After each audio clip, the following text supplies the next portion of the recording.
Most patients with cancer hindi namamatay dahil sa cancer mismo, kundi dahil late na ito na-detect. Masakit man pakinggan, pero yan ang totoo. At ang mas masakit, maraming kaso pwede sanang maagapan.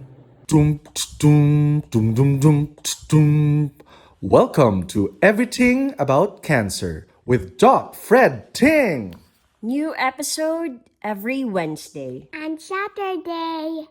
Hi everyone, I'm Doc Fred Ting, your medical oncologist, and welcome to Everything About Cancer, kung saan tinatanggal natin ang takot sa pamamagitan ng tamang kaalaman. Now let me explain this simply. Ang cancer, hindi laging maingay. Minsan, tahimik lang siya. Walang sintomas, habang unti-unti itong lumalaki.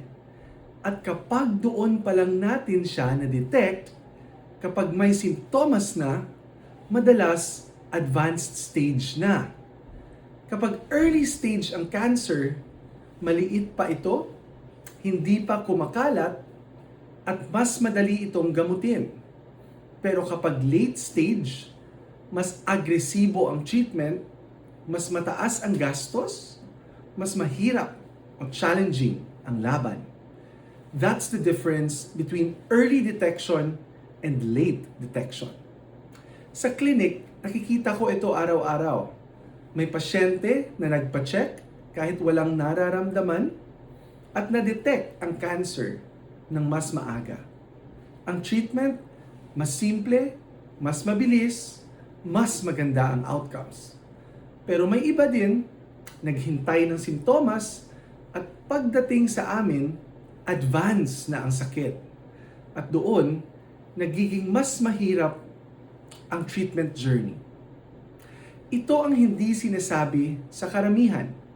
Maraming cancer, walang sintomas sa umpisa. Kaya hindi sapat ang sabihin na, okay lang ako, wala akong nararamdaman.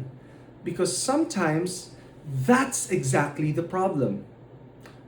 Early detection is not about fear. It's about giving yourself a fighting chance, more options, and more control over your future. So don't wait for symptoms. Don't wait for fear. Take that step today. Let your faith be stronger than your fears, because cancer is not a death sentence and there is always hope. Thank you for watching Everything About Cancer with me, Doc Fred Ting. If you found this episode helpful, please like this video, share it with your family and friends, and subscribe to the channel so we can spread accurate and reliable information about cancer to more people. Don't forget to click the notification bell so you won't miss our upcoming episodes. And always remember, let your faith be stronger than your fears, because cancer is not a death sentence and there is always hope. Again, I'm Doc Fred Ting, and see you in the next episode of Everything About Cancer. Dum, dum, dum, dum, dum, dum. Welcome to Everything About Cancer with Doc Fred Ting. New episode every Wednesday. And Saturday.